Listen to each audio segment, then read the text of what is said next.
கடைசி ஓவரில் சிஎஸ்கே அணி மீண்டும் போராடி தோற்றுருக்காங்க. டோனி இருக்கிற வரையும் பஞ்சாபுக்கு தோல்வி பயத்தை காட்டி சம்பவம் பண்ணியிருக்காரு தலா டோனி. பஞ்சாப் விசஸ் சிஎஸ்கே இவங்க ரெண்டு பேருக்கும் நடந்த மேட்ச்சில் டாஸை வெற்றி பெற்ற பஞ்சாப் அணி பந்து வீச்சு தேர்வு செய்யாமல் பேட்டிங்கை தேர்வு செஞ்சாங்க. ஸோ அந்த அணியில் பிரியசா ஆரியர் மற்றும் பிரபு சிம்ரன் ஓப்பனிங் பேட்ஸ்மேனாக களமிறங்கினாலும் ஆரியன் முதல் பாலே 6 அடித்து அடுத்த பாலை கேட்ச் கொடுத்துருப்பார் கலில் கமலுக்கு. அந்த கேட்சை விட்டதுக்கப்புறம் அதிரடியாக விளாண்ட ஆரியன் சம்பவம் பண்ணியிருப்பார். ஆனால் பிரபு சிம்ரன் 2 பாலுக்கு டக் அவுட்டில் வெளியேற சேர் 7 பாலுக்கு 9 ரன் அடிச்சிருக்கும் போது அவுட் ஆயிருப்பார். ஸ்டாய்னிஸ் 7 பாலுக்கு 4 ரன் அடிச்சிருக்கும் போது அவுட் ஆயிருப்பாங்க. பவர் பிளேயில் அந்த அணி 3 விக்கெட்டுக்கு மேலே இழந்தாலும் ஆர்யா அதிரடியாக விளாண்டு வெறும் 19 பாலுக்கு 53 ரன் அடித்து சம்பவம் பண்ணியிருப்பார். நிகில் வகேரா 4 பாலுக்கு 3 ரன் அடித்து வெளியேற மேக்ஸ்வெல் 2 பாலுக்கு 1 ரன் அடிச்சிருக்கும் போது அஸ்வின் போட்ட பாலில் அஸ்வின்டே கேட்ச் கொடுத்துட்டு வெளியேறினாங்க.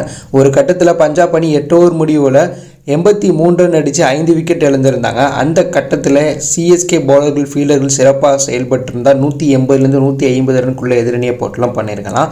ஆனால் ஆர்யாவுக்கு மீண்டும் 2 கேட்சை விட்டு அவர் வெறும் 39 பாலுக்கு சதம் அடித்து இந்திய பிளேயராக ஃபாஸ்டஸ்ட் சதம் அடித்த 2வது வீரர் அப்படிங்கிற சாதனையை படித்தார். அவர் 42 பாலுக்கு 103 ரன் 9 6 7 பவுண்டரி அடிச்சிருக்கும் போது 100 போட்ட பாலை விஜய் சங்கட்டை கேட்ச் கொடுத்துட்டு வெளியேறினார்.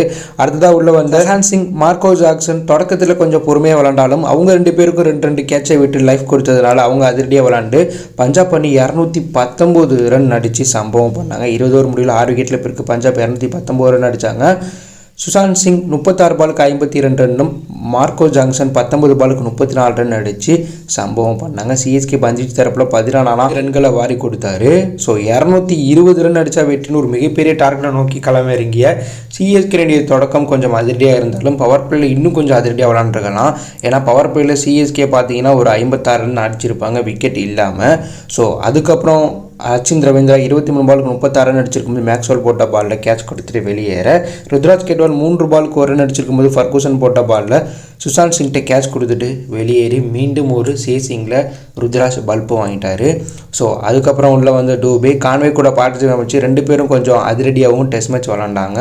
முக்கியமான நேரத்தில் தூபேக்கு கேட்சை விட்டுட்டார் ஃபர்கூசன். ஆனால் தூபே விக்கெட்டை ஃபர்கூசனே எடுத்துட்டார். தூபே 27 பாலுக்கு 42 ரன் அடிச்சிருக்கும் போது ஃபர்கூசன் போட்ட பாலை க்ளீன் போல்ட் ஆகிட்டு வெளியேறினார். ஸோ 25 பாலுக்கு 67 ரன் தேவைப்படும் போது டோனி உள்ளே வந்து அதிரடியாக விளாண்டுருப்பார். டோனி வந்த 3 பாலில் டொக்கு வச்சாலும் ஃபர்கூசன் போட்ட 17வது ஓவரில் தொடர்ந்து 2 6 அடித்து மேட்சுக்குள்ளே சிஎஸ்கே அணியை கொண்டு வந்திருப்பார். கான்வே கொஞ்சம் டெஸ்ட் மேட்ச் விளாண்டதுனால ரிட்டையர் கட் அவுட் ஆகிட்டே வெளியேறினார்.